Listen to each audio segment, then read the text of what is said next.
Welcome to another episode of Carnival of Randomness. I'm Dr. Robert, and along with me is our own Blue Meanie, Zach, and we are here at Abbey Road Studios. And Zach, thank you for finding Abbey Road. Wait, Abbey Road? Abbey Road. Yeah, about Abbey Road. They were books, so I found Abbey... Abbey what? Abbey Normal. You put us in an abnormal studio? Might do. Well, my fault. We don't have Eleanor Rigby with us, but luckily we have as a guest host Caitlin. Hello. Hey, how's it going, guys? Yeah, she's back. Well, we were supposed to be in Abbey Road Studios, so we may as well talk the Beatles. Yeah. Before we put on the Ritz and everything. But one of the things I was going to ask you, Caitlin, my friend Sam Snyder, you know Sam as well. He looks like 12. He's probably in his 20s. I don't want to give you a name, Sam. He did the White Album in its entirety. And I want to ask, in terms of younger culture, what got you into the Beatles? I mean, they are kind of old. Yeah. Well, I grew up with a singer-songwriter for a dad. So I think a lot of it was partly that. Like, I think most of my music taste comes from that. You know, I grew up listening to Leonard Cohen and Tom Waits and the Beatles and all my favorites. Yeah. So I kind of feel spoiled that I had such a great upbringing with music. I mean, I could say my own. I could pinpoint Yellow Submarine. And the reason for that, this was weird, but back in the day, I sound old now, back in the day, but every year on 4th of July on XXI, they would show Yellow Submarine. Huh. And I saw that my brother had Yesterday and Today, and there was a book called The Beatles Forever. And it was about a fan writing about the Beatles. And at the time, too, I didn't realize they broke up or anything. And it's like, oh, they broke up, everybody's gone. But that's when I started getting into them. And the first album I ever got was the Blue Greatest Hits album. And I kept going from there and there and just getting into it. Was that the one where the disc kind of looked like an apple? No, that was the anthology, right? Or, yeah, because I remember there was a blue one and a red one. My mom had them because my mom was still is a huge Beatles fan. My aunt was a huge Beatles fan. But like I said, I grew up on Motown with my dad and his music choices, and that's one thing, because he's already built me up as the Blue Meanie. I like the Beatles, but I don't have that obsession with them. Were they great musicians? Yes, George more so than anybody else. However, growing up in the time back in, the 60s when they came around, I can see why people flock to them, but it's very surprising how much of the younger generation is really rabid about them. You see bands now, you can hear them. Oh, you can hear them. I don't even know what music would sound like if they never became a thing. I mean, really, it's true. I mean, the musical influence is undeniable. That from unbelievable. And one of the things, too, ask any heavy metal band. They'll say the White Album's their favorite album. Sure. And it's just amazing how this... And I think part of it was, John Lennon said it. He said that all of us as solo people, but together, they had that, I think, the importance of chemistry to them. They did. Well, that's another thing why you see their solo acts. They were okay, but they never hit that level. Like, Wings, sorry, Paul. Well, John was too raw in some ways. Paul was too syrupy. Yeah, well, John had his, oh, no, I don't know what it would be for John. Really? Nothing? You didn't see what I did there? What? I said, oh, no, I don't know what it would be. Oh. There it is. Oh, well, one of the things, too, is remember, they started off really, and the ones who are alive would tell you, obviously, they wanted to be Buddy Holly. Really? That was a big thing. They really did. Paul loved Buddy Holly's on the tribute album. But then I think what happened is you grew with them because you go from that type of rock to what they became. Yeah, they have so many iterations from like that kind of boy band phase to like their more drugged out, Well, did you ever see, those albums we talked about, the greatest hits albums? Yeah. You get them, they have the picture on the front of them when they were young. Then 5-6 years later on the back, they all got the hippie beards. Yeah, the beards and the long hair and the beads. And it's like, wow, that was a big change in 5 years. But it's all great, too. People were upset by that. Some people, I know that book I read, The Beatles Forever, he got upset because of Rubber Soul. That's my favorite album. Which, talk about it a little then, if you want to. No, I mean, it's just a great album. I mean, everything. I think that's considered their best album, even though that's like apples and oranges with them, it totally you could say. Is, yeah. But that's the one I think they really, and again, the English version probably was a little different from the American. A lot of them were, but that's the one where they really started. I think the sitar came in. Yeah. And one of the greatest songs ever, In My Life. Oh, In My Life is on my top 5. I think that would be so top good. 5. Yeah. That's just incredible. That's just one of those songs that Yeah. you hit that and you think about that. They do a song like that. If I ever did a song like that, I would quit this podcast, retire. Right. I'd be the in my life guy. Because you that's what you want to be remembered for, right? But there would be a guy that if they put on a concert again, what would you choose even? If say they performed, say they were still around, what are you going to play? Because everything's... You know, I was on my way here trying to think about my favorite Beatles songs, and Yeah. I literally can't. Like, it depends completely on your mood, you know, on where you are in your life, but because there's so many great songs that fit every part of, you know. I have differences on that too, because one of the ones for me was Hey Jude, just because when I went through bad times in life, it was sort of comforting. Sure. But for me, the number one would probably be Strawberry Fields Forever, Oh, yeah. which it's not about Strawberry Fields. It's about a dismal orphanage by where John grew up. Right. And of course, if you listen to it, beware at the end, they say, I buried Paul. And the fade out, which actually John said he says cranberry sauce. But have you ever heard that? If you ever hear it, listen I to never it. Just on the noticed that fade out. before. I'm Neither, gonna have no. to check that out. The other Yeah. one I really like is While My Guitar Gently Weeps. Oh, yeah. And now this was one of the first on the White Album. Was the first album they really had a gang mentality with them. Nobody played on their albums, but the White Album they started bringing in guests, and the guitarist on that one's Eric Clapton. Oh, really? I remember And I think that, that's yeah. one of the best guitar solos I've ever heard. And I've seen, I won't mention the bad ones, I've seen some bands absolutely butcher it. Sure. I've seen one band, I will not mention, and I don't know any of them, so it's fine, huh? But one of the things, they played the song, I could not even imagine, I didn't know it was a song until they said it. Now, Sam, you did good. Oh, I'm sure he did. I'm when- sorry I missed it. And one of the best, well, you had to play. Yeah. But you didn't play that. You could have played it on the violin. Right.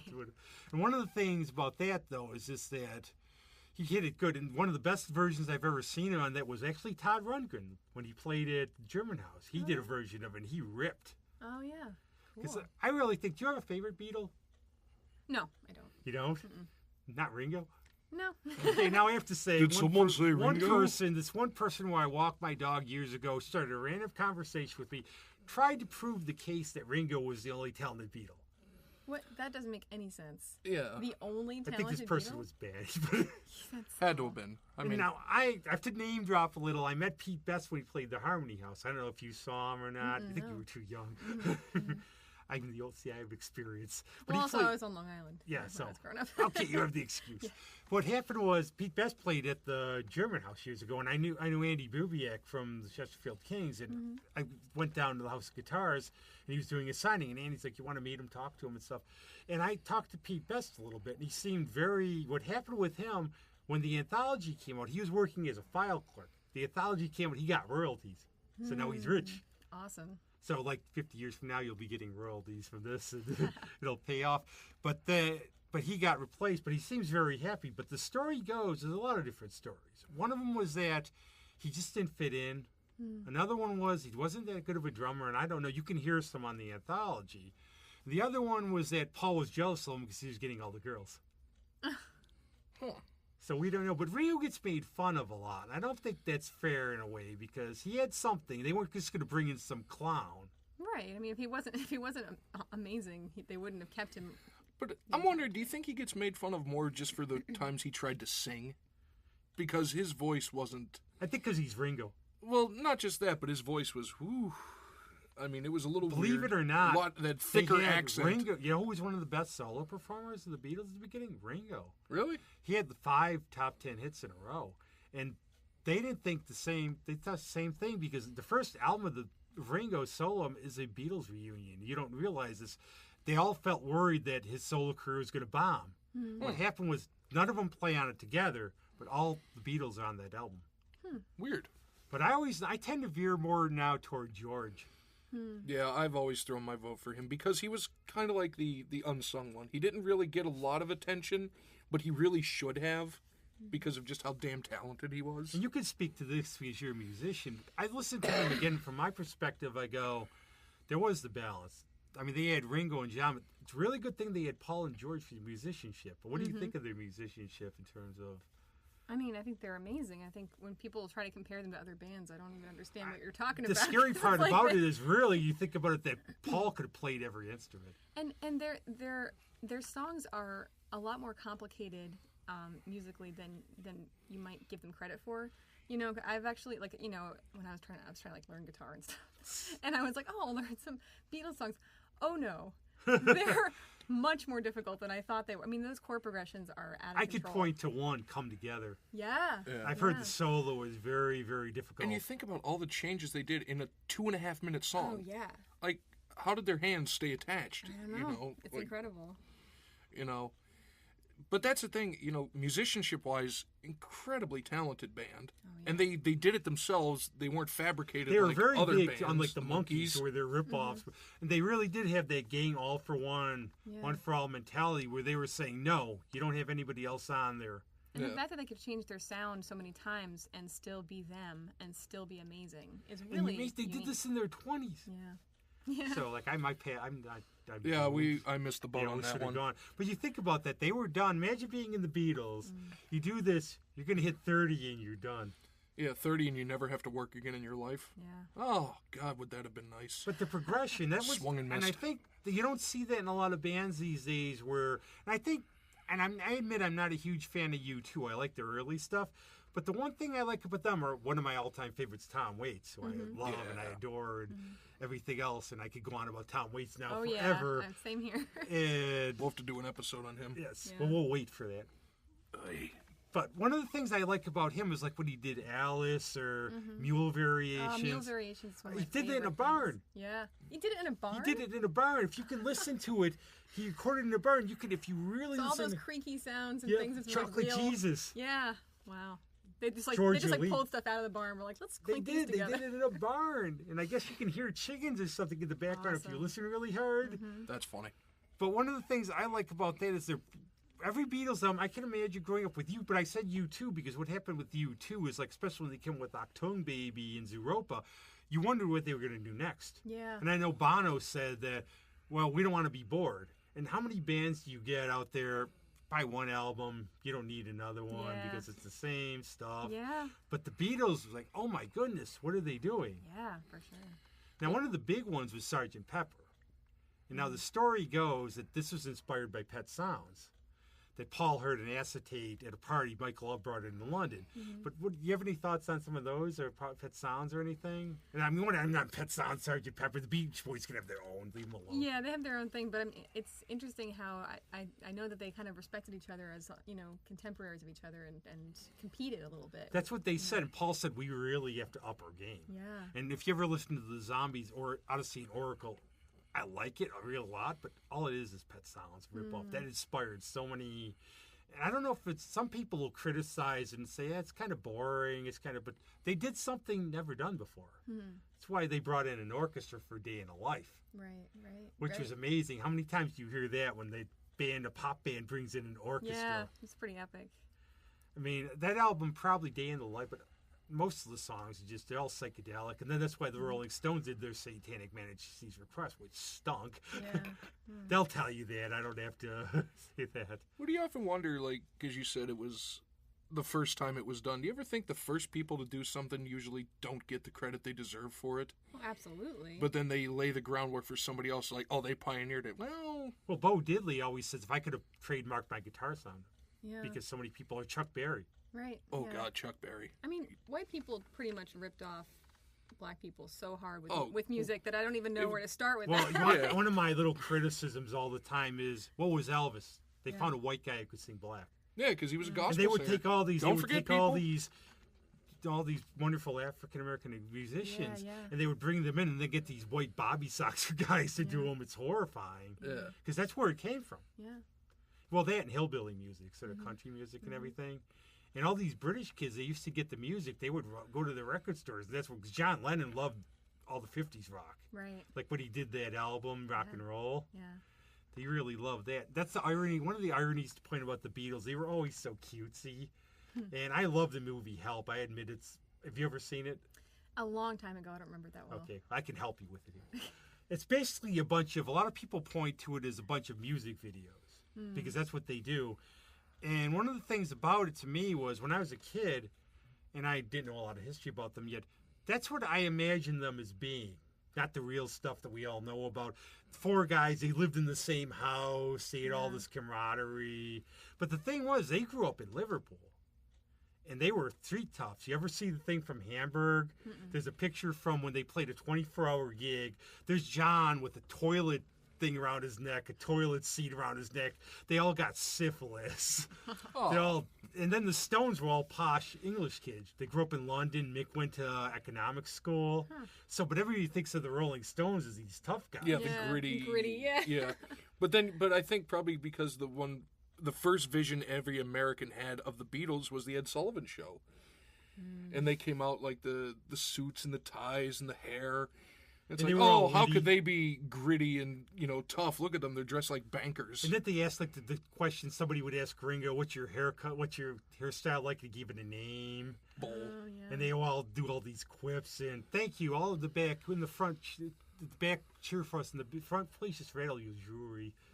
But I guess they hated playing after a while because you couldn't hear. No. It was crazy. I mean, because I've seen video clips of when they would announce them and the screams, even through a 50-year-old recording, it was deafening. Like I had to turn the volume down because the screams were just like almost to the point of subsonic. I don't even know how they heard themselves play. They probably didn't. They didn't. No, they didn't. They said they couldn't. They got really. I guess George especially was like really ticked off. He said, and it's sad because loving the group so much, he sounded miserable. Yeah. And he said John said help was actually a call for wanting to quit. They should have just been more like Nina Simone and just been like, all right, everybody shut up.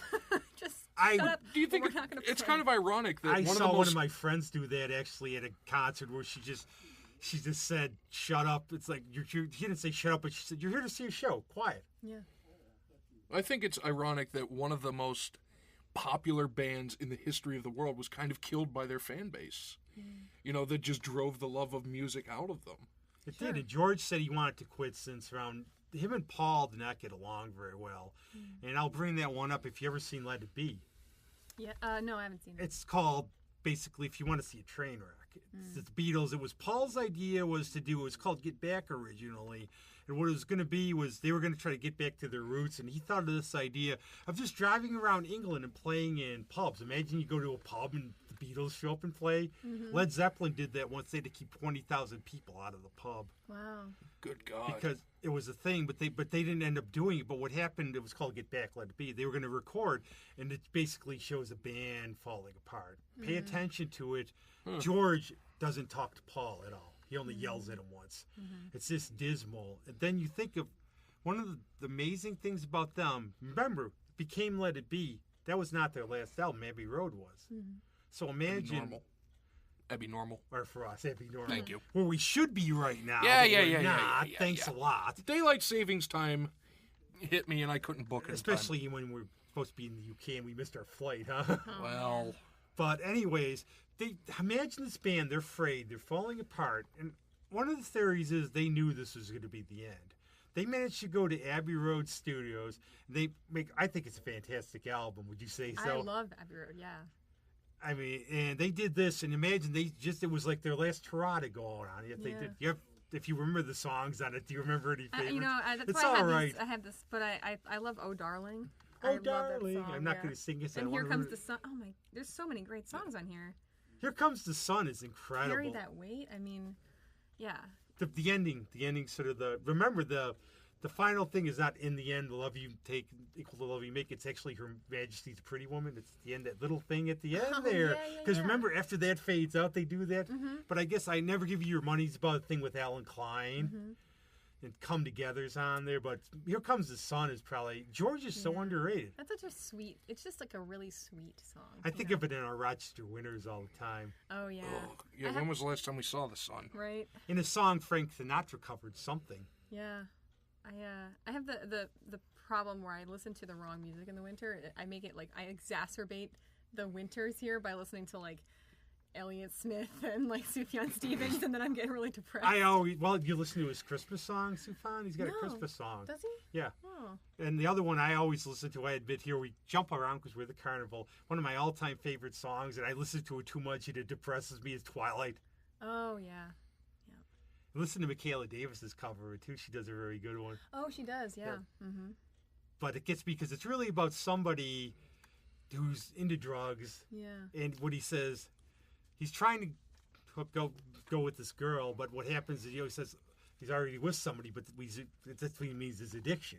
Oh. That's what it's... When he says, I'm already somebody's baby? Yeah. Oh, wow. You're good to me. You used to be. Interesting. But I'm already somebody's baby. It's not about another woman It's or another about relationship. drugs. It's about being on drugs. Oh, that's even more depressing. But I listen to it, and I'll just put that. I'll put that Like, he on. couldn't get sadder. Then I'll And put that's on, all she wrote. and I'll always get myself with Hallelujah. I don't care if it's been overplayed. I'll play John Cale's version, and Oh. Leonard's version is the only one I really that one I listen like to. him and John and Buckley's. Yeah. And I could see the Beatles doing a song like that because Oh. they had Let It Be. Yeah, Yeah. and their covers are just so great. I love every cover they do. Would you have a favorite?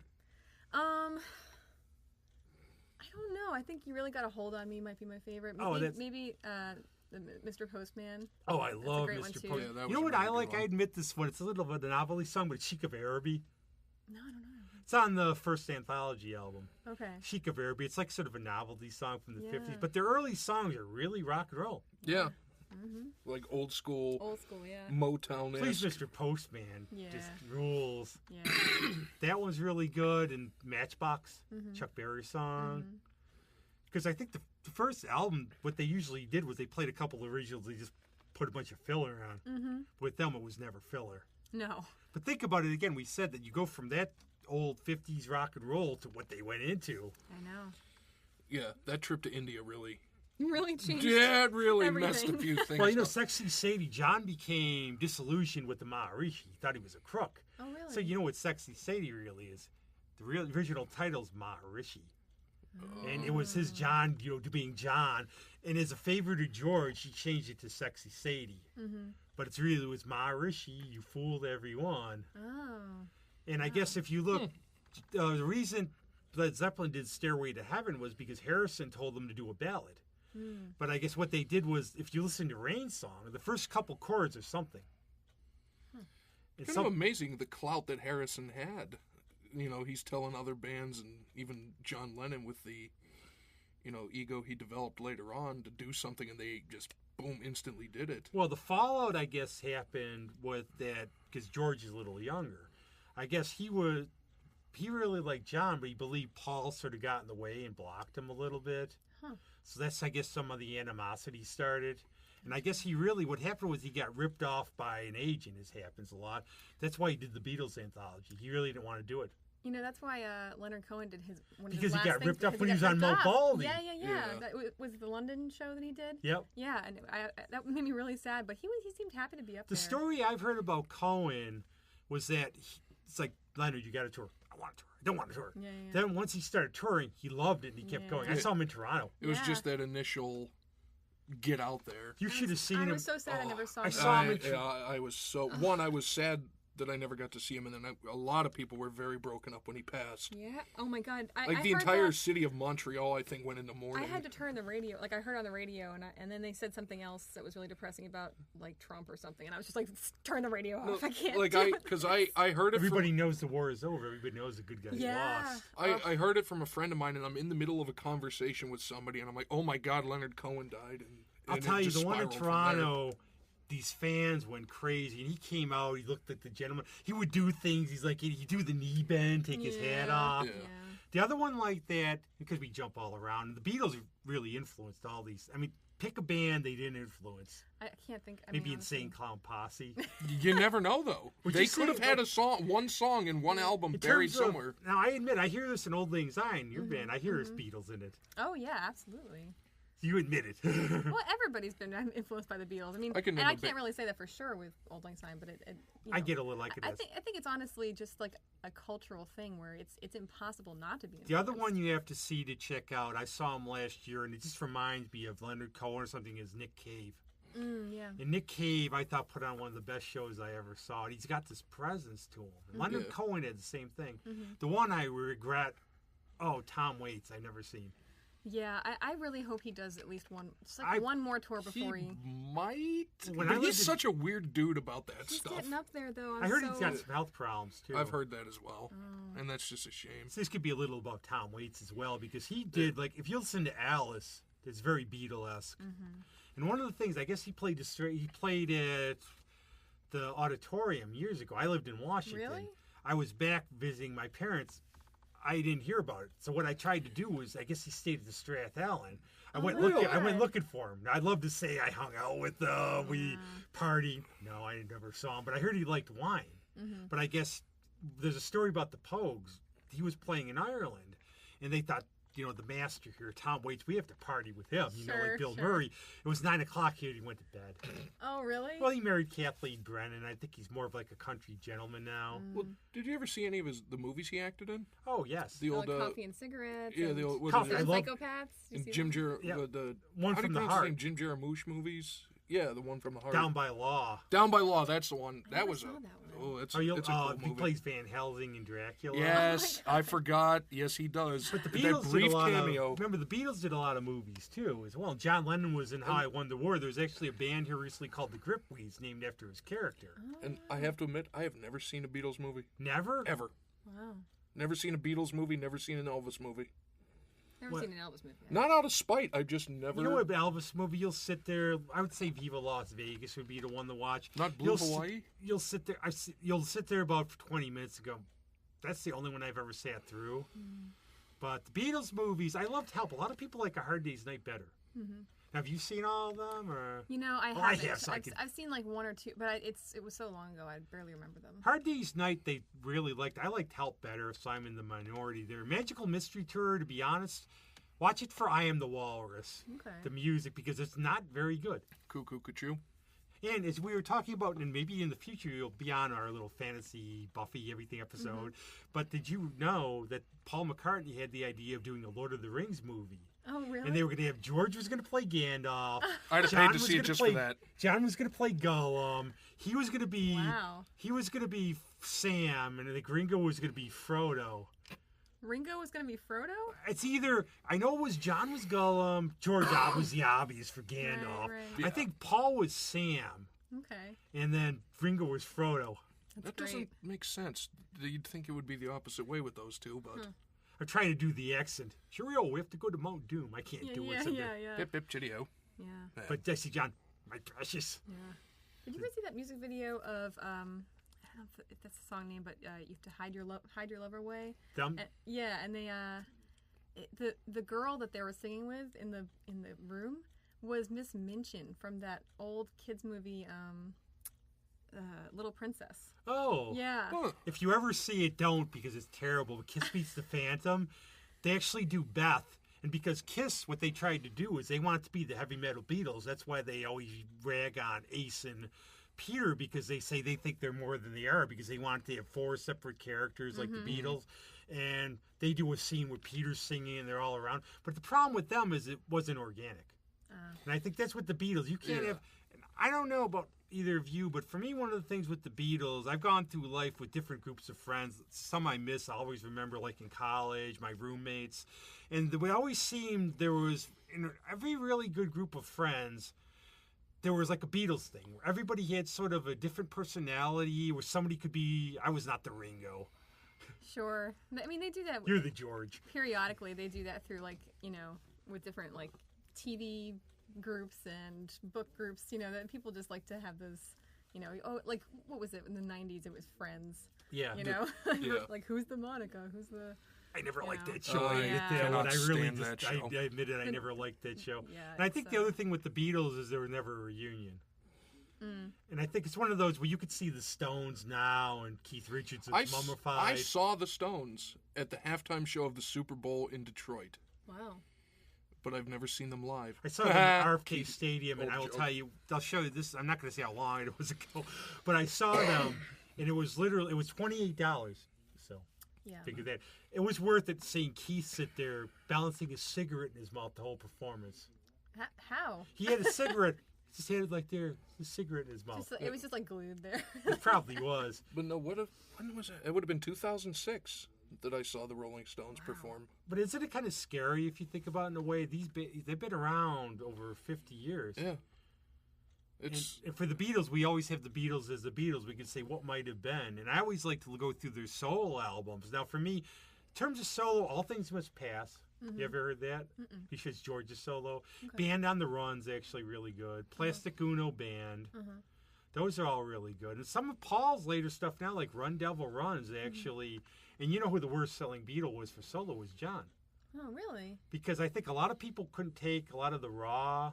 Because I think for him it was the songwriter stuff. Yeah, it wasn't the music. No, the music was John, but the songwriting was ooh. You know, that's the way they are, and I think they're eternal though. I can't think anybody. I think they're still. They're timeless. There's nothing about them that you go. Well, I mean, they have. You know, you can date them a little bit, but they have this timelessness to them that's just. You know. I was telling this story yesterday about we were doing some theater stuff, and I was telling the story about years ago. Dick Dale played here. And I'm sitting in line at the House of Guitars to meet him. And, of course, Dick Dale, being Dick Dale, he's an hour late. Then he talked to me for 20 minutes, and people wanted to jump me in the parking lot. No. If you ever meet Dick Dale, Mike Murray, our friend from a whole lot of shaking, said 10-minute interview turns into an hour and a half. Oh, wow. And he invited me to his house by the end of it. Wow. But at any rate, going on in my would you like to come to my home? I look over, he's 72, you know Dick Dale, the old surf guitarist from the 1950s. I look over, there's these 3 kids. They had to be from high school. And I just thought that was cool. But I don't see it with the Beatles. Yeah. Everybody likes the Beatles. Yeah. That's the thing. They have such a weird cross-section of fans, not just from different parts of the world, but different age groups. And now you're talking that you have people today that have never been alive when 2 of the 4 Beatles... Yeah. When all 4 of the Beatles were alive, I should say, and that love the Beatles. This is November and everything, so I'm thinking of cornucopias, though we don't see them often anymore. Mm-hmm. And did you see Yellow Submarine? No. You have to see that. Tell me, get back to me on this one about the animation. I think it's fantastic. Cool. So I want to touch on a couple other things because it is November, and what else do we have to do? You finally have time off, thankfully. Bless you. And everything. So I wanted to talk a little about anime, just a little. Sure. Depending on our time is whatever we get to. Oh, we're good. Okay. Anime. And one of the things I was going to say first on anime was just obviously Studio Ghibli. You two could go on about this more than me. Oh, no. And we're going to come back to anime, but what was the first anime thing you ever saw? Because I remember what mine was. Okay. It's not good. No. So when I was a teenager, I was friends with this kid, Patrick, who was super into anime. And he was like, okay, you got to watch this show with me. And I was like, all right. So we went to his house and we watched Rurouni Kenshin, which is about this, like, samurai who gives up this life of, like, I mean, he doesn't give up a lot of violence because he's still, like, kicking ass, but he doesn't kill people anymore. He was, like, an assassin, and then he changed his ways. They probably stole that from this thing called Lone Wolf and Cub. Maybe. There's been a very bad movie, but there's also comics about it. It's anime. Yeah. What it's about, it's a samurai who's got a baby with him. Oh, okay. And the movie actually has like the 5 Masters of Death, which are absolutely silly. But you know, if you ever see him, you can't miss him because he's got a baby with him. Oh, okay. But as an artist, in a way, how does anime differ from American stuff? Because I have no freaking clue. Oh, well, stylistically, it's I wouldn't say it's uniform because it definitely changes per studio. But it's a lot more of a cohesive style than like, you know, Western animation, which has like so many different like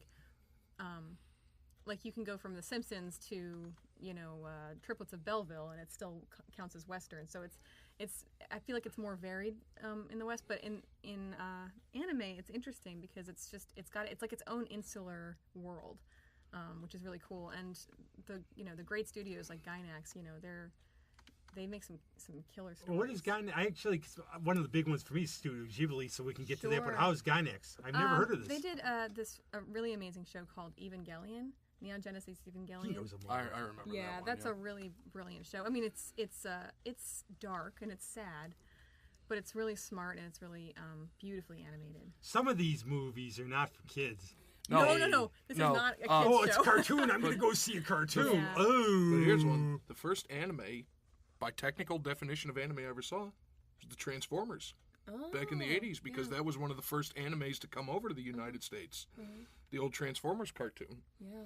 Because it was animated in Japan and then shipped back to us. Mm-hmm. I admit, I've gotten into anime the last 3 or 4 years, and the reason was the well was poisoned for me because being a comic book person, at the comic book store, we would go in, and people had a problem with the comic fans. We'd see them all. Because remember, Van Helsing was anime, actually, first. Yeah. But we would see, there was one, for example, Batman. There was a Batman graphic novel by some really famous anime author. And his nose is pointing, everything else. And that's so. But then I thought it's beautiful. But actually, speaking of anime, they did 3 different series. Can't remember. There was an X-Men, a Wolverine, and a third I can't remember. But in Japanese with the anime style. Wow. And it was fantastic. It was dark. That's the cool thing about anime is the Western thing of animation wasn't really for adults until very recently. Like Ralph Bashki, some of those like Fritz the Cat, some like the Lord of the Ring movies, but like heavy metal. Yeah, anime heavy was metal. A lot of anime is for adults and it's not meant for kids. I can say that. Serious I want to get into a stories. little. There's a documentary if you haven't seen called The Kingdom of Dreams and Nightmares. It's I about saw Studio that. Ghibli. Miyazaki is a madman. He's nuts, awesome. but he But makes some I great want to use movies. a quote from him because he complained about another film. He complained about one you like, Porco Rosso. I really enjoyed If you want to Porco explain Rosso. that for a What second did out. he say about it? Well, yeah, give the What quote he about said what he was, said he's like, about it. He's going exactly what you said. He's sort of going, "Oh, you're Porco Rosso. That's for children." Well, Wait, is that bad though? I mean, No, he That's got what the way he famous, said. He said it's for children. It's like the way he sounded about it, that it was just like a like kid's movie. Very contemptuous about it. Like he Yeah. sort of shook it off, saying, "Yo, this is just for kids." Like because he want, Totoro was for kids, and that's an yeah, amazing exactly. movie. Did yeah, you my ever see Porco Torturos Rosso? are little. No, I haven't seen it yet. Porco Rosso is the best way to describe it. The main character is a pig, an anthropomorphic pig who is a flying ace. And actually, in the American version, his voice is dubbed by Michael Keaton. Really? But it's just, And actually, Carrie I hear Elways, it's great. it's very I love good. it. I enjoy it very much. Wait, but Carrie Elwes is in it? He's the sort of bad guy. I mean, it's not really a he's bad the guy as much, but the guy's the anti-hero. foil. Yeah, the foil He's is not the best word evil, for it. evil, but he's one of those. He's like a Brom Bones. He was like my first movie crush for sure. All think my it was friends everybody. loved him. They were in Yeah. love with him from Princess Bride. Princess Bride and Everybody then Robin loved. Hood. Yeah, unlike the other Robin Hoods. I with can them. speak with a British accent. Everybody loved Carrie Elways. It was better than the people like, I'll get away from Tom Cruise. Yeah. Like, well, you like Winona Ryder? Well, yes, I do, and I still do. Leave me alone. Yeah. But going back to the darkness of anime, you look at some of the stuff out there. Even that the I- Fireflies. Oh my! I Yeah. cannot watch that movie ever again. I was like, I saw it once and I said, okay, that's it for the rest of my life. Not a Pixar movie, is it? No. Well, like other Studio Ghibli, Howl's Moving Castle, one of my Yeah. favorites. Oh, Howl's Moving Castle is so beautiful. And It's- also, yeah. Beautifully animated. It's a beautiful premise. Yep. It's just You fantastic. go back to that again, Miyazaki. He's utterly. You saw in the documentary how long it takes him to do this stuff. Oh, yeah. He Yeah. draws the whole That's the movie thing. out. He Well, draws no, it. he has a Well, whole studio that. Yeah, that but he draws does it like out. the storyboards, doesn't he? He draws some. I don't think he draws all of them, but he does. He does do like. But the he's very conceptual- hands-on. And he's in Yeah, his yeah, yeah. 70s. His chain smokes like Yeah. a nut. Yeah, no, he has a lot of animators, but they all work so hard. And I they mean, have to do it his way. Yeah, if I think that like comic books are hard to do, like animation, man, animation is like a. I would not want to so work for him though because you insane. come in there, this line out of place. Yeah. Like one line. he would be the definition of Taskmaster. Yeah, and he's got his other one there. I don't know the other director's name who does a lot of the Ghibli, but he was like saying how they sort of compete a little bit. Yeah. It's friendly. But that's the thing, and that's why it's gotten so good lately, was that friendly competition, because I have to one-up. Yeah. If either Like of you haven't Spirited seen Away, it, I it's do like, watch. ooh. I did see Mary and the Witch's Flower. Oh, I haven't Yes. seen that one. Basically, I think it's on Netflix now. It's on. Oh, You can okay. get it at your friendly neighborhood library Yeah, too if either you or. need to. Sure. One of the things about that one was really, I call it their version of Harry Potter. Okay. It kind of is, but it's just beautiful. Yeah. And that's another thing about these, especially the Studio Ghibli movies. The animation is gorgeous. Yeah. One movie I don't want to see from them is the Earthseed movie because I love the book so much. You did you are smarter than I am because Ursula Le Guin's book. Yeah, she's one of my favorite authors. They consider the one thing about and I'm blanking on the name. They consider her novel, and I've read it. But when they go to the planet, they don't have a sex. Oh, the Left Hand of Darkness. Yes, they consider that the number 2 greatest science fiction It's, book, but they consider incredible. Dune number 1. So I think Left Hand of Darkness is better. Yeah. Sorry, Batista. One of our He's friends. coming for. I'm going to tell him that if I see him. Yeah. But I think she's great. She just But passed on. no adaptations. Yeah, she just did. I know it was really it was a hard time. But yeah, like Ghibli didn't really do. Nobody's done a good job with her adaptations, and I've No. always wanted to I've always had this pie in the sky dream of doing There a you go. comic You're book gonna be version. the one. I was going to say, the way that statement began, I know something is about to Yeah. follow Put that it this up. way, unfortunately, she's dead. She can't criticize you. Oh, I've always wanted. No, actually, so my big my big brag, right?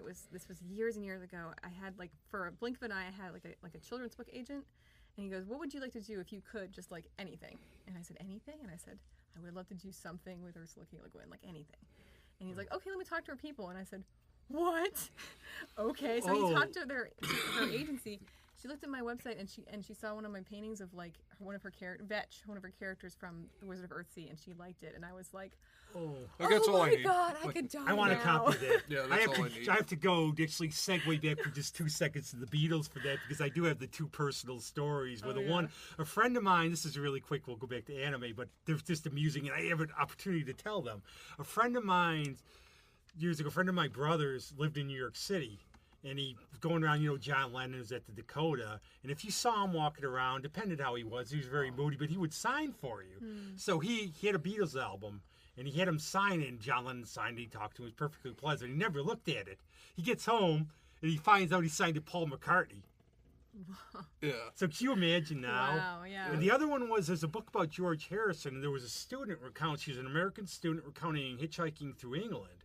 And she's out in the countryside, and there's a big building with hedges and stuff. She's waiting for the bus. It's late. It's starting to rain. This guy comes out of the bushes. He said, "Well, what are you doing?" She says, "I'm a student. You want to come in and have some tea? You're busting out for 2 hours." It was George. Anybody think it's weird that George was just coming out of the bushes at a bus stop? No. It was his house. It was literally, the stop was in front of his house. Well, no, I'm just saying. Like, Don't you just hang out in bushes and then come out to scare people? well, no, it's like, hello, my name is Zach, or as you ladies know, hey, you in the bushes. That was the would be perfect weird. setup. Thank you for that. Bush That was wonderful. But there's another one. I think this one was different in anime, because I thought the animation was really different. I wrote it down so I don't screw the name up. You corrected. The Tale of Princess Kaguya. Oh, that's also Studio Ghibli. Yes, Yeah. but it looks like it was all painted Yeah, or something. it's one of the only. It's the only like standalone, like stylistically movie that I know about Ghibli, because Ghibli has its own uniform style, which is actually kind of like they're also an outlier in anime in general, because they have a very specific style that you can go, oh, that's a Ghibli movie. Oh yeah, I do that. I'll see something and go, that's Yeah, that's Ghibli. That's Ghibli. That's no doubt. It's like Tom Waits. The first time I heard Tori Amos say from Time, I go, it's Tom Waits. It has to be. Her cover was great though. As soon as Matilda told, I knew who this was. Same thing. And I think my favorite still, I can watch it 100 times, Spirited Away. Yeah. Oh, I saw that in theaters last week. I was going to say, they're putting a lot of the Yeah. Ghibli stuff out in the theaters. It's incredible what you miss when you don't see it on the big screen. Like little things that people add that you're just like, why? Like you just feel tired thinking about the poor animator that was just like, I'm just gonna add this little thing here and this little thing here that was like almost nobody saw, but it's amazing. It's amazing. I'm a fan of what I call the little things, where you watch something like, for example, did you know, and I did not know this, we did not know at Nightmare Before Christmas, that one there, when we saw it at the RPO, Mickey Mouse is in there. What? Mickey Mouse is in the movie. Where? We didn't see him. We did notice that Zero's nose is a pumpkin. We never noticed that before. See, Is it really? Yeah. I never We're noticed it when you told me she's that. like, oh, you see it? It's a pumpkin. If you see it, it's a pumpkin. I always thought it was a red thing like Yeah. Yeah. But Mickey Mouse is in the movie. They say if you have to see it. We did not see him. I'm going to have to look for that. Because I thought they would get sued. It's a up the Disney wazoo. film. Oh. Yeah. It's a Disney film. So That's they why can it's do that. okay. So they can do whatever they want. Disney Gotcha. rules the world. Yep. Right, they sure do. But I mean, that might be annoying So for you soon when we'll you have do Han your Solo art, too. versus Wolverine. Yeah. It's going to It happen. might be annoying for you sometimes, but I know a lot of work you put in. But when I enjoy the little things, I like seeing, wow, that person, it's like the old stop animation. Can you imagine doing move the figure for, then somebody, it's still being done by Leica Studios. it's utterly insane. Yeah. Why don't we just go back to claymation, because I miss the California raisins. Yeah. I would too. I want But when I think of Spirited Away, I want to touch on him a little, because this is a cornucopia. I think of Neil Gaiman. Sure. Yeah. And remember the Dream Hunters? It was a Sandman. He had a great book.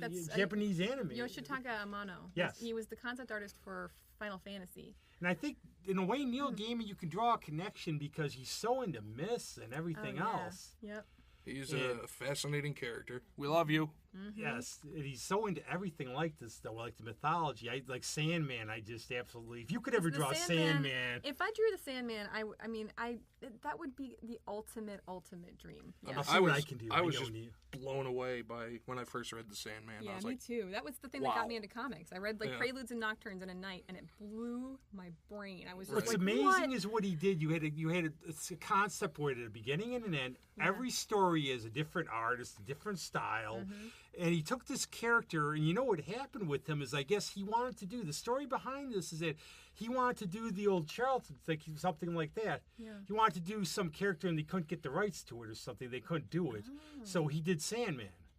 It's almost like Alan Moore wanted to just do some of the old characters. He ended up doing Watchmen because they couldn't get the rights to it. Right. He also tweeted recently that you shouldn't totally poo-poo doing like work for hire stuff, because that was a work for hire. He has a big idea about that, where he said he did a big commentary saying people go on about independent comics, and he said like Kitchen Sink, we could say that they're out of business anyways, that they screwed him royalty, whereas he gets his check from DC.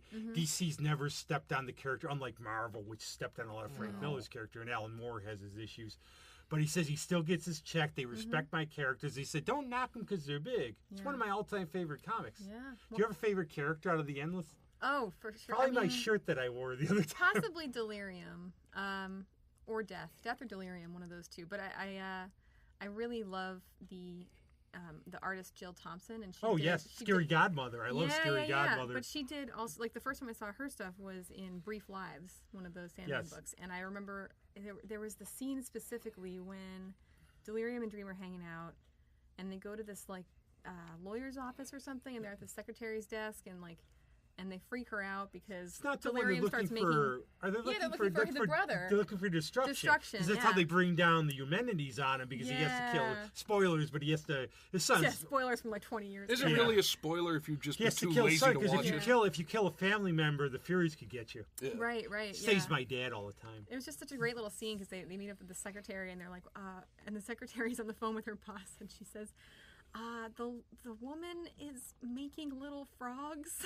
Yeah, if you've never seen Delirium and Jill Thompson, she makes her very colorful. She's like a little punk girl, and there's always little frogs. She's always butterflies. She's always speaking gibberish. Because I still picture, because Neil said Annie Lennox playing Desire, and I just picture whenever I ever get or that David where Bowie, if he was still with us. That might be hard right now. It might be a now. little hard now. Well, no. They said he said the ideal for Morpheus would have been Daniel Day-Lewis. But no, if you've seen American Gods, Gillian Anderson is David Bowie. Have you seen it? Yeah, she plays. That's incredible. Spoiler alert! It's she plays Media. If you've never read American Gods, you read the book. Yeah. Okay, and she appears first as Lucy, and I'm looking at it. It's like, why does Lucy look so familiar? And I couldn't place it at the time. No kidding. And then I saw the credits, and it said, Lucy / Media or whatever, Gillian Anderson, and then she appears as David Bowie. Also, did you know recently, it was sad, I put it on Facebook about a year ago, the woman he based Death on died. No way. There was a friend of his friends named Cinnamon, I guess, because a lot of people think you look at her Winona Ryder as like a goth girl or something. Because I found so many friends when they go as Death, they just think she's a goth girl. But there was his friend Cinnamon in England. That's who it was based on. And I guess she passed away last year. Yeah, I definitely dressed up as Death for Halloween before.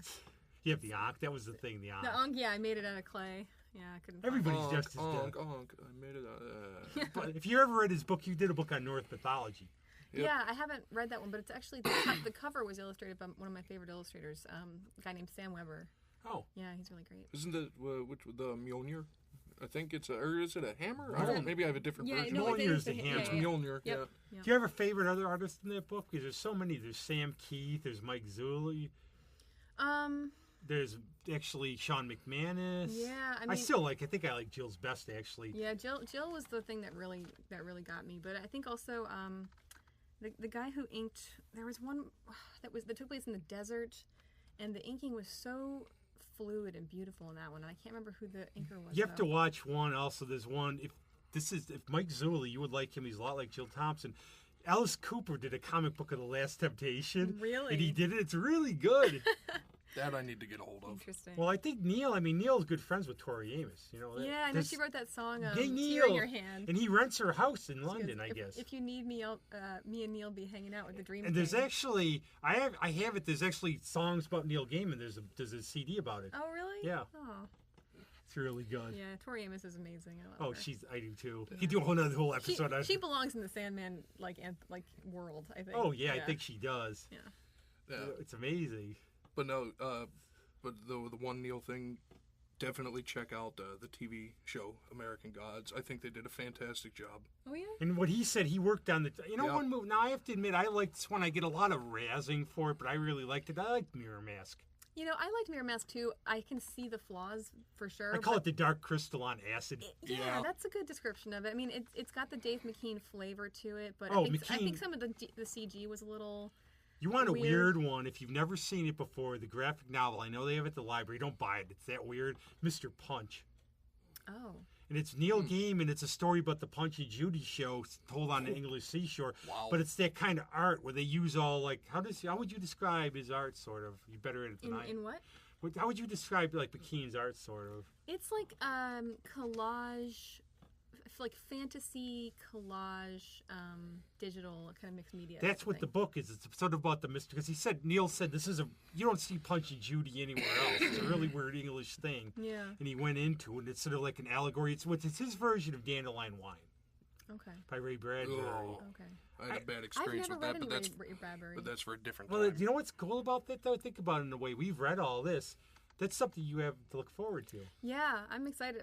There's Ray Bradbury and H.P. Lovecraft. Those are two people I haven't. Some of the gotten into. stories are really creepy. We've They got really are. both you and I have the purple leather-bound edition, complete fiction of Lovecraft. And Zach's never read Shakespeare. I've read all of Shakespeare. I have never. I've tried. Really? I've never read a full Shakespeare play. Oh, I could. There's a couple starter ones that are really Well, good. To start it's not with. that I just can't. My brain can't read a play. Oh, okay. With the breaks and the things. Gotcha. And I was talking to the theater people yesterday. My brain is not wired to, because I can. If it was presented in a book, fine, Yeah. I would blow through it. But when you start seeing, Hamlet looks to his left off in the distance, all right, and I have to bring one up. I shifted. I think we're getting to this one. We'll have to come back and do some more of these. Oh, if you yeah. enjoyed Sure. them. You need to Lots of come fun. back for more. Plus, you add intelligence to it otherwise. But fun. we can't leave without this one because I mentioned it in Shakespeare. Neil Gaiman, saying one of the best things was, of course, his Midsummer Night's Dream comic, Ovid. Ovid. Because if you've never read... Yeah, Shakespeare took Once you read Ovid, you go, okay, the legend of Lycanthropes from Ovid, like him, the old prince. You go, Shakespeare's been reading this, Neil Gaiman's been reading this. Yeah. Take all your myths. And that's Nothing's original. No, I read Ovid. I can get that. It's just the Yeah. play thing. If I watch them. You can watch them, yeah. I mean, Yes. there's a Midsummer Night's Dream movie that I think it's kind of underrated. It's got Kevin Kline and... Oh, I've seen it. Yeah, Michelle Pfeiffer. Yeah. It's not been Stanley And Tucci. Stanley Tucci, yeah. I like That's probably Kevin my Kline. favorite play, that or The Tempest. That's a really good one, yeah. But the thing is, it's like your work. Maybe it's not original for what you take from, but you make it your own. Yeah. Oh yeah, that's the thing. I think everything is recycled and in all unique ways. Like we all kind of take from here and take from there, and then we mix it up in our own. That's what makes it unique. Is like how we spin it. Even this, we hope people get something out of it. But on your artwork, I know recently Coyotes has finished up, It is. and It howled its last. I have issue 8 for you guys, by the way. You'll be the first ones to get it. ooh, We won't. No spoilers. no spoilers. We're gonna buy the trade. Yeah, I'm gonna buy anyways, the you trade know. Oh, anyways. okay, all right. No, I'll take. I'm glad with You'll the take issue, the- but you know what I okay. do as a comic book person now? I seriously, I have stacks. Right. I get the trades because it's so much easier. But I love, and I've been looking forward to it. I hope it did well because I enjoyed the hope so. first half. It seems to kind of go down as like in popularity as it goes, especially if you're not super, if you're not like It's like Doctor well-known. Who. I think Yeah. sometimes So, because they always say yeah. like Capaldi was really popular, then he started Yeah. going down. I think people these days their attention span is so small that wow, this is really cool, and then they forget it keeps coming out. Right. Yeah. And it's like it's a monthly thing. You ever guys. notice now a lot of comics? I never would have heard of this in my day. They always they do number ones 400 times. Oh, okay. They do now. Mm-hmm. So, but that's ending up, and then you're going to take a little break. Yeah, because take a much thankfully deserved that- breather and And mental then you're going to do reset. Earthsea or something. Yeah, I wish. But we need our sponsor so he doesn't yell at us. Yes, so he actually keeps the checks coming. Upsitnik and Associates, law offices for you, the people, celebrating 40 years this year, helping thousands of people with their legal issues. Upsitnikslaw.com, Upsitnik and Associates on Facebook. Caitlin, what do you got? You have anything to plug? I have something for you to plug at the end, but go on. Well, the second Coyotes trade is coming out in a couple months. So I think, what is it, February? Or January or February, I think. I should know this, but probably, yeah, one of those. Well, because I know they're taking pre-orders for it. That gets me like... And I've already pre-ordered it. I think it's February. It's February of 2019. Greg Townsend, because I've been at High Rises concerts where he's like, Rob, what's the lyric for this Buddy Holly song? Mm-hmm. I can't tell you for you, So that's the only plug thing I have. Well, the other plug thing is your band, Old League Line, just released a new CD. Well, it's not. Yeah, I play with them. Yeah, I know you're with them. They are on their way. Well, I think they actually made it now. Down to New Mexico, or not New Mexico. Arizona. Arizona. They're in. I did it. In Bisbee. Yeah, you did it. Where the Coyotes are. So, yeah, right. They're in Bisbee. I'm gonna go join them to play some music and hang out for about a month. I think that's the right time right now. It's the right time to leave. And the one thing we were gonna, because we don't want Yoko Ono to sue us or anything, we were gonna play a song from the new album Seeds. You want to just explain it and set it up? The new album is Cocopelli, and the song I think we're gonna play is Seeds. And it's a lovely album. I mean, every album is different, and also it still feels like I have to them. add that when I have all their albums, and they're another band I look and go, wow, what are they doing? Yeah, it's amazing how much they can change their sound but still sound like themselves. And in this one, they have their kids featured in there, and it's great. So cool, and we're going to play Seeds and end it with that and everything else. And thank you, Caitlin. Sort of thank you, you know. Yeah. Oh, yeah, go back to Pepperland. What are you doing? Yeah. And I'm Rob. And actually, I'm not Dr. Rob because that was the Beatles' drug dealer. Oh. It was in their song. That was the guy they got their LSD from. So I'm just Rob. So he's Rob. I'm Zach. I'm Rob. The dream is over. Thanks a lot. Caitlin, bye-bye. We're having you back because there's a lot more to talk about. Yep, oh, yeah. Thanks Love a lot. geeking out, Enjoy the guys. music. Bye-bye. Bye.